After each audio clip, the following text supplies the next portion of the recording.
Hello, everyone, and a very warm welcome back to Talks at Google. My name is Zara. I'm a researcher and a behavioral scientist here at Google, and I am incredibly excited today to be having a chat with Claudia de Rham. Now, Claudia has just written a phenomenal book called The Beauty of Falling, in which she shares really captivating stories about her quest to gain intimacy with gravity, to understand both its feeling and its fundamental nature.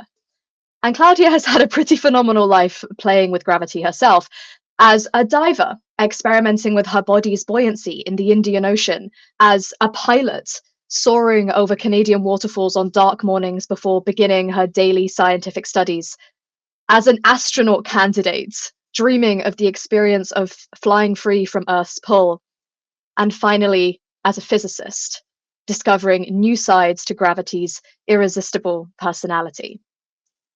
Now, Claudia's life's pursuit has led her from a twist of fate that snatched away her dream of becoming an astronaut to an exhilarating breakthrough at the very frontiers of gravitational physics. It's a truly phenomenal story in a truly phenomenal book. Claudia, an incredibly warm welcome to Talks at Google. Hi, thank you so much. Thank you, Zara, for this incredible introduction. It's such a pleasure to be here. It's a pleasure to have you. Where are you joining us from, Claudia? I'm in London right now. I love it. If you can't tell from my accent, I originally hail from the UK, but I'm joining you from New York today. So I hope the Hi, New weather is as York. nice in London. Yes, and hello, London. I miss you lots. How's it like at London this time of year, Claudia? Oh, today is absolutely beautiful. It's one of those days. Beautiful weather, nice. It's actually graduation as well, so and it's blossoming. It's just That's come in. stunning. So your students are having a great time then, I guess. Yeah, they are. It's really an awesome day. Wonderful. Well, I am very excited, as you can probably tell, to be talking with you about this book. I was floored by the life you have had in your career and the many different chapters. And in the book, you explore this concept of gravity through a lot of different lenses, as we kind of heard in the intro, from physics to philosophy and more. Tell me about some of the experiences you've had in your life and your work, Claudia, which inspired you to take such a multidisciplinary approach to this incredible subject. Yeah, so as you said, I had different experience being, some of them were more like passion in sports, in scuba diving, in piloting, flying, and horse riding, and all of those aspects. And I think what I really wanted to try to do in the book was it was driven by the desire to share not only the passion in all of those elements and in the passion in studying the fundamental laws of nature, and to discover things, but really sharing the process in itself and through these different journeys, showing that we all have it in ourselves, you and me, and this is part of who we are as human. We all scientists like that at heart, really, I think. And what you can see that whether you're scuba diving, you're experimenting yourself, you're part of the element. And I think as a scientist, you are trying to be part of the elements as well. You're trying to be part of something bigger than you by understanding, experimenting with things. And I think to me, these different aspects are really very much intermingled together, and it was important to share them and to show that we can't really separate. We can't separate the notion of being a scientist with that of being a human, because being a scientist is part of who we are as human, is part of how we got in there. One of the things also I was trying to express and to share is the fact that we may portray physicists, and particularly theoretical physicists like myself, as being rather lonely characters in a sort of negative way, perhaps disconnected from our human strengths and weaknesses. And all those experiences and addressing those weaknesses are very important. And it's through the process, through showing and picturing physicists like that, I think we really distance ourselves from the rest of the society.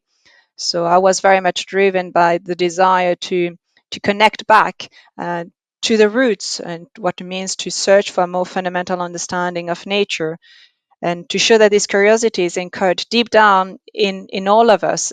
And for me, this curiosity and this passion is rooted in everything I've been doing so far, and I think it is a case for everybody. In one way or on another, being scuba diving, being flying, is being part of those different elements. And so it was important to portray it from those different points of view and to show that we can actually never escape that. It's really part of who we are. Yeah, I have to say, as a scientist myself, I found it deeply refreshing how much you try to, as you say, bring the life back into the discussion of scientific topics. You know, science is this hopefully objective, kind of flawless endeavor, right? But humans and scientists are not flawless and are not objective, and we are informed by our life experiences, as you say, as is everyone. So That's yeah, I right. found it a very refreshing book in that way as someone that works in the field myself. So thank you for that. I think audiences will really enjoy it. Who did you write this book for, Claudia? Yeah, What that's a good audiences did you question. have in mind? That's a good question. And it also, I think you're absolutely right. It is part of this mixture of the two or various elements together. Yeah. Um, so, I mean, for me, in the way I wrote the book, it was very much about connecting with people that perhaps are naturally curious, but they may know it or not. And I'm particularly interested in connecting with people that may not even realize how much they have it in themselves, this curiosity, this strength, this passion. They have that gift. We all have this gift in ourselves. And so particularly wanted to connect with people that may not even realize how much they have it in themselves. And it's about This gift for this like gift. scientific study or That's right. investigation. That's Yeah, right. yeah. And it's curiosity. It's not necessarily that you need to have the scientific process and logic and what seems to be portrayed in a rather stereotype way. It's about this. It's almost a fire. It's this curiosity, but it's part of creativity as well. Is how you want to connect with the rest of nature, with the rest of your environment, and in connecting with it, you're trying to understand it. You're trying to relate to it, and I think we all have that. We all have that very much. That's part of who we are as human being. But sometimes it does seem daunting. Sometimes it may seem to be like there is this scientific approach out there, which is driven in a particular way, and it may seem quite challenging to feel like you're part of it. And part of the story about the book as well is accepting the fact that getting into it is never necessarily going to be straightforward. It may not seem easy. It will feel daunting, and there may be some step down along the way, but that doesn't mean anything less of you, and it doesn't mean that you don't belong. It doesn't mean that it's less valuable. This instinct that I think we all have in this curiosity, in this scientific approach to some level, in wanting to understand things around ourselves. So long as you hold on to it and you cultivate this passion, then it will be there and it will drive you. This attraction, I guess, for wanting to understand everything around ourselves. And that is for science, but it's for psychology, for music, for the laws of the universe. All around ourselves is very much being part of it all. And so long as you hold on to that, I think you will be part of the solution. You will be part of moving things forward in those direction. Yeah, I love that. I think that, as you say, we all have a bit of a scientist in us. It was something I always remember from my days studying developmental psychology is how much as children we are almost natural born scientists. We are data gatherers, we are pattern finders about the world. And so I think this book will resonate with a lot of people who might have an inkling that they might be interested in science more so than maybe they have previously allowed themselves to be, and that they might actually be more natural scientists in some ways, like you say, curious about the world, hungry to explain it and understand it, um, a natural aptitude for recognizing patterns in things. So I hope that this book does exactly that and unearths some hidden love for science in its audiences. I also just love the title. I love the cover in general. I didn't realize that I'm kind of matching it today inadvertently in, in a subconscious gesture. But I would love to know, Claudia, the beauty of falling. There's very intentional word choices here, I feel. How did you land on this title for the book? Yeah, that's a very good question. I think it's hard for me to even explain it because those words or those notions were there from the outset. Maybe not precisely the word beauty and not necessarily the word falling in itself, but something very close to that actually. It was very much about having this concept and this component of beauty and beauty of and fun, but I think it is a fundamental beauty and the concept of falling, which is a little bit related to gravity, but also related to feeling and the beauty there is in that. So that was very much always present for me. So I think it was quite natural that it ended up being the beauty of falling.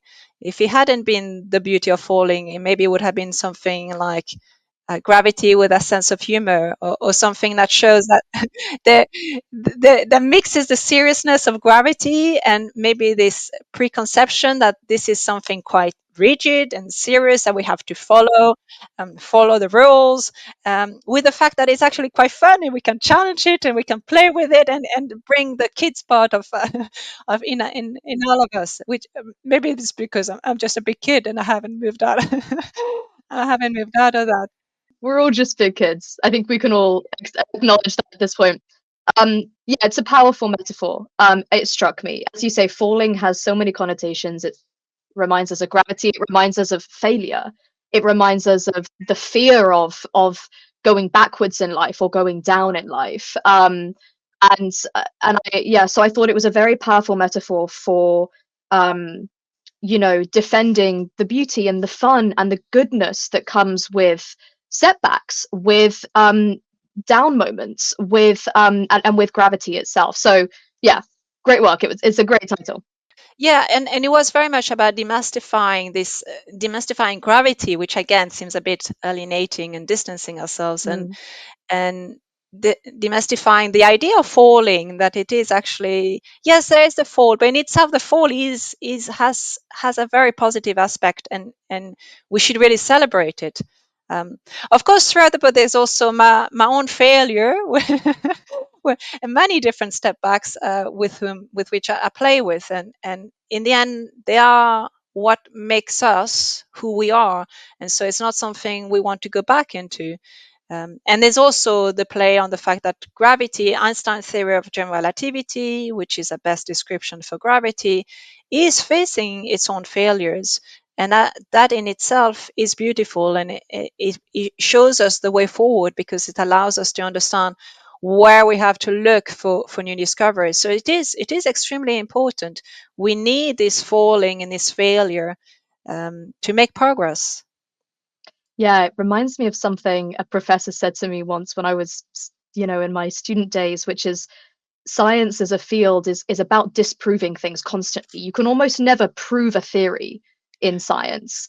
You can only disprove alternative hypotheses, That's right. which That's make right. the remaining theories hold water. So to your point about, Einstein's theory of general relativity, it may be facing its own, elements being disproven or its own fallings and its own failings. And that is an inherent inbuilt aspect of scientific inquiry and life, Exactly. as Yeah, you make that's the point. right. Tell That's me right. about one of the failures in your own life, Claudia, that you alluded to earlier that inspired this book, and the beauty that you found in that failure. Yeah, so I think one of the failure I talk about in the book that I built to, and then maybe I don't want to spoil it completely, but it is about trying to become an astronaut, and for 20 years of my life, everything I had done was very much driven for the desire to try to become an astronaut, to apply for the astronaut selections. And of course, it's very competitive. Of course, I was never blinded by the fact that I never thought, okay, I'm going to make it. But still, it didn't prevent me from trying to do everything I could to be in the best position to increase my chances and really to drive myself to that.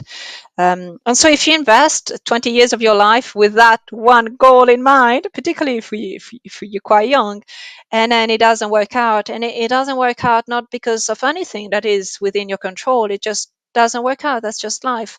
Um, I think that that is definitely, it feels a little bit like a failure. At that very moment, it does, it does feel, oh my.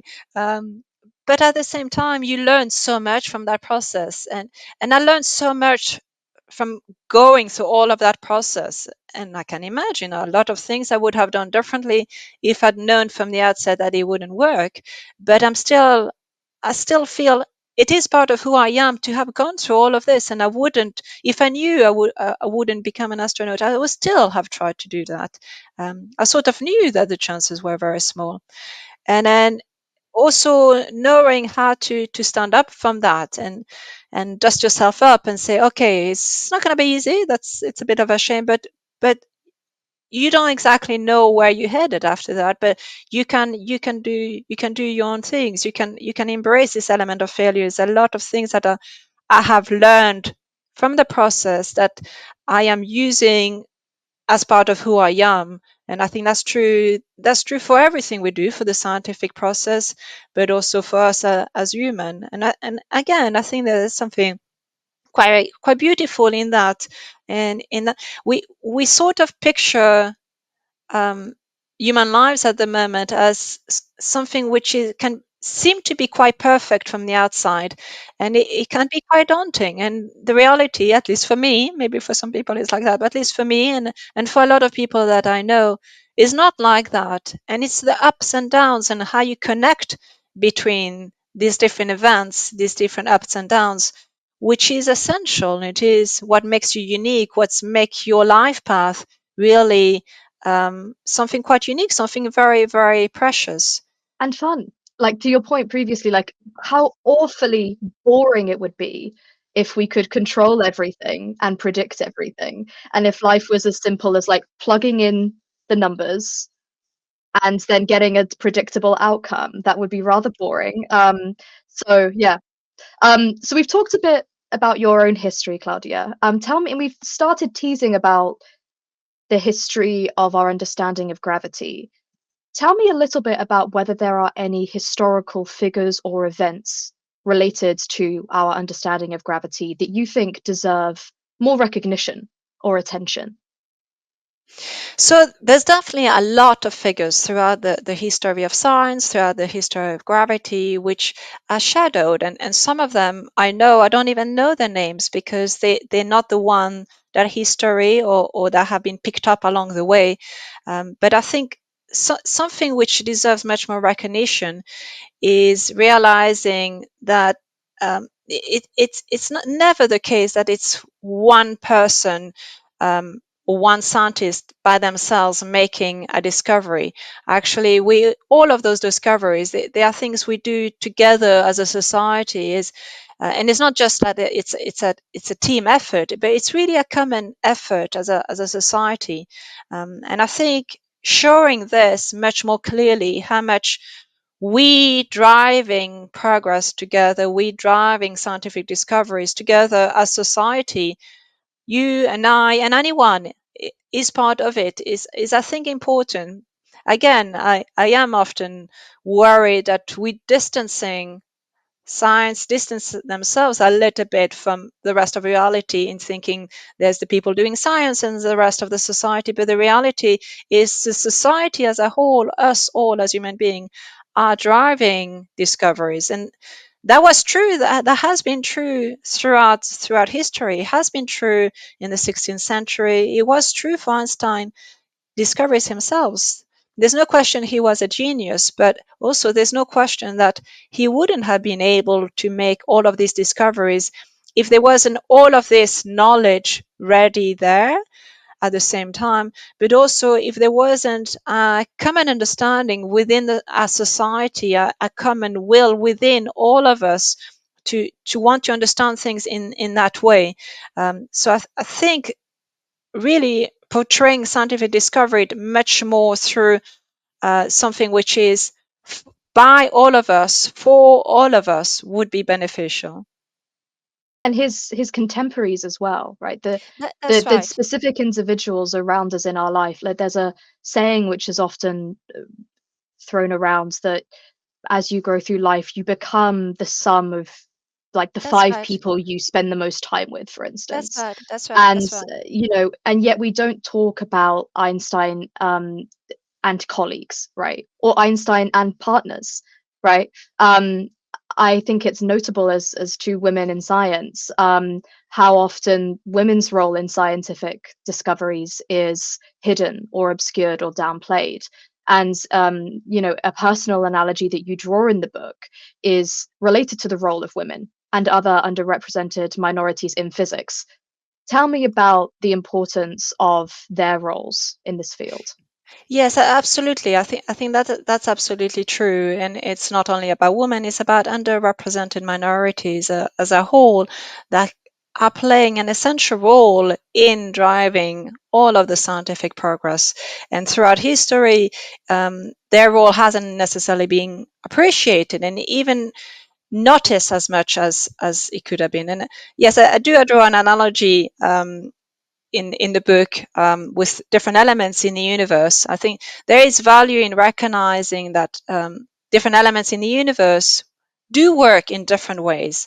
And we only recognizing today that the way we have to connect with those, the way we need to recognize the benefit is different, and yet is even more valuable. Um, and a lot of the time, we don't recognize those different elements in the universe because they they are not ordinary, or they're not as familiar. So we're not using the right way to connect with them. But those end up having a very significant uh, element in the universe, but as an analogy, that is essential for the development of science in our society. Um, so I do draw the analogy with dark energy, for instance, which is present in our everyday life, is present throughout the universe, and yet it seems completely negligible. No one would know that dark energy is around in this room, and it seems completely negligible. If I told you about the presence of dark energy in this room, you'd think that's completely unperceptible. It's completely negligible. Why are we talking about that? And in the end, these what seems to be unnoticeable elements end up being the most important. They are the one that will determine the fate of the universe. And I can see that in my own career, and in that I have witnessed for many of my colleagues and my friends. Often their contributions don't seem quite as noticed, because the way they manifest themselves as may be a bit different, and different to what one typically is looking for. But those contributions are sometimes fundamental, and it is extremely important to have this diversity in how we approach different questions in science. That's how we make progress. And so those contributions really should be again celebrated. It's part of how we do the best science and the best discoveries. So I'm curious, Claudia. Speaking of under-recognized influences, and specifically the influences of women and the influences on scientists from their contemporaries, their families, their peers, who is a female figure in your life? It might be a mentor, it might be a fellow teacher, it might be a student, it might be a family member. Who is a fellow female figure in your life who has influenced your work throughout your life?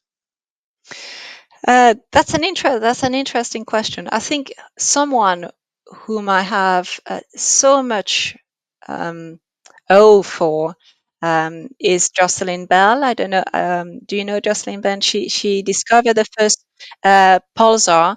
So pulsar are stars that they're neutron stars that have a magnetic field, and they they like a beacon in the sky. You see them rotating at that, and so you see them shining at you with a very, very determined frequency. And she made that discovery when she was a PhD student, just I forget how old, but just 24 years old, something like even younger. And it's just really incredible at how she made this discovery, and throughout her career stayed so humble, and yet what she has achieved is so significant. It has really, to me, for the type of research that I do, for understanding gravity, for understanding the universe, it has had a huge impact in everything we do, in how we can really observe different elements about gravity, about formation of different things. So she has really been an inspiration on how someone so remarkable and when she was so young made that discovery. And how she talks about it and how she has used her, I wouldn't want to say her position because she's too humble to talk about that, but how she can use her wisdom in trying to support the best research that we can do and support diversity in research, and diversity in physics has been really, really inspiring.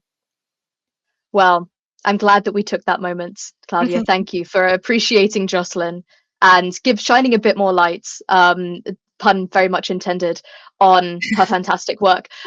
So we're entering our last few minutes together, Claudia, very sadly.